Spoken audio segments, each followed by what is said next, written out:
Hello everyone, I am Superstar Director Becca Levie with Scentsy Family Fragrance Company, and today I wanted to ask you a question. Do you know what becoming a successful Scentsy consultant and the practices of dating have in common? Well, if you don't, then you are probably struggling in finding customers and consultants, team members, and host or hostesses outside of your friends and family.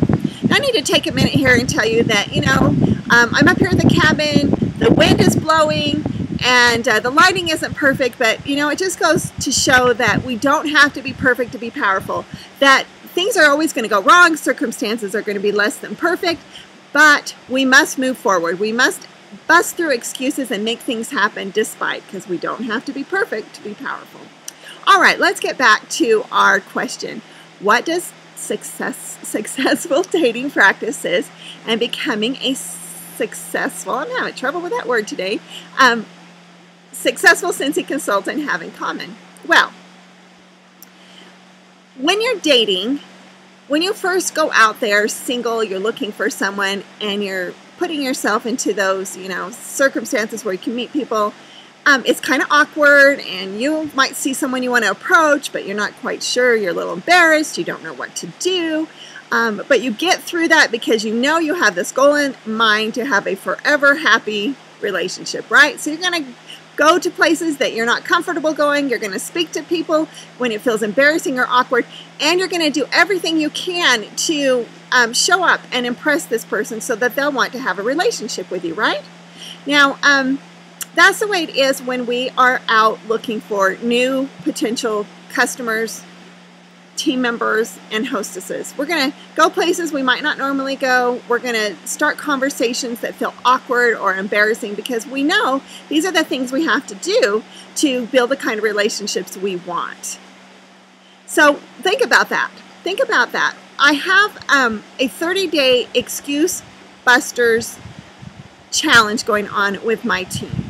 And our challenge right now is to get as many new contacts as we can. So we're going out to businesses and shops. We're branding ourselves. We're wearing our Need Scentsy button or a Raise the Bar necklace, another great idea from Heidi Pruder from Massachusetts. And we're wearing our Scentsy bag, and we're carrying samples, and we're doing everything that we can. And then we're looking for people who have noticed our button. Maybe they're going to ask us what the heck is Scentsy, or if they haven't, we're going to engage in a conversation with them. We're going to want to say, hi, how are you doing? Or, gee, I love your hair. Or, oh, I love that shirt. I think I should buy that too. Or just something that we can come up with to engage in a conversation with these potential new people that we're meeting. Now, here's a quick hint. If you try to engage in a conversation with someone and they're short, they ignore you, or they're really short, kind of like acting like you're bothering them, move on. Because right now this is a great way to pre-qualify someone to see if they really would be someone that you would want to work with, that you would want to have a customer with, be your customer, that you would want to spend time with, that you'd want to have a party with. So if they're not showing any, fun personality traits right there, then it's not you, it's them. Just move on. But when you do find someone that is engaging in a conversation with you, and if they haven't said anything, you can say, hey, in case you missed my billboards, I'm a Scentsy consultant. Do you know what that is?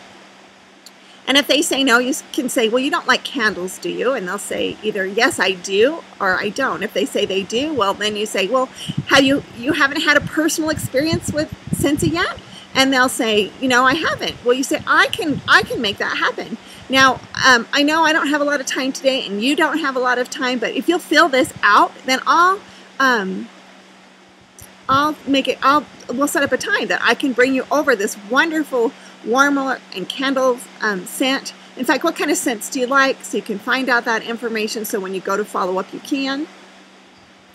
So you're going to get their information. You're going to make sure they filled everything out. If they haven't put their phone number, say, hey, do you like to text? I'm a big texter. That will usually get their phone number. And then you can say, I love to send free samples of our Scent of the Month candle wax. So if I have your address, I can send that to you. So you get this information from them. And a lot of you have been doing this, and this has been fantastic. But the problem is you go home and you contact them, and they aren't responding, or they're telling you they're not interested.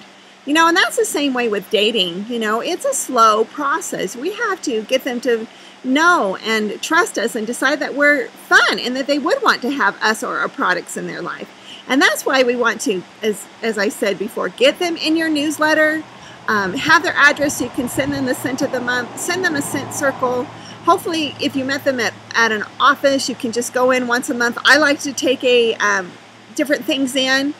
And for instance, you know, I get the 99-cent candy bars, and I have a little Scentsy candy wrapper I made that just brands us and maybe says join the opportunity, join our company. And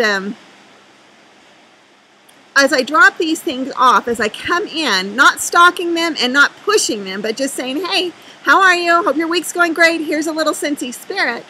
And leave. After I do this in these different ways, 5 to 8 times, they're like, hey, I like this person. They're a lot of fun. They're just brightening my days. They're, you know, I loved experiencing the warmer. Because once they experience the warmer, that's when things really start to happen. So we want to get them to, you know, take up that offer of experience the warmer in their home or office. So we have demo warmers to do that with.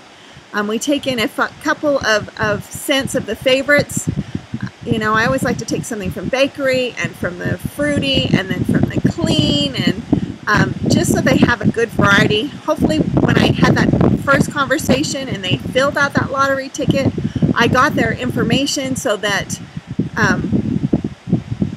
I knew what scents they liked, so I could really hone into that with my samples.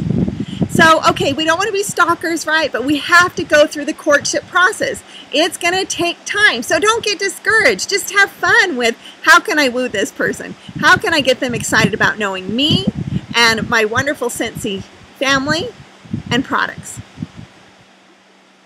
So you think you can do that? All right, so go out there. Get as many names as you can as you go out.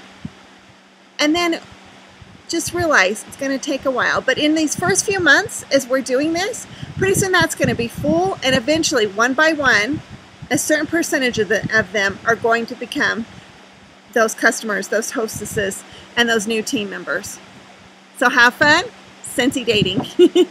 And I look forward to talking to you again real soon about part 2 of Scentsy and dating practices. Talk to you later. Bye-bye.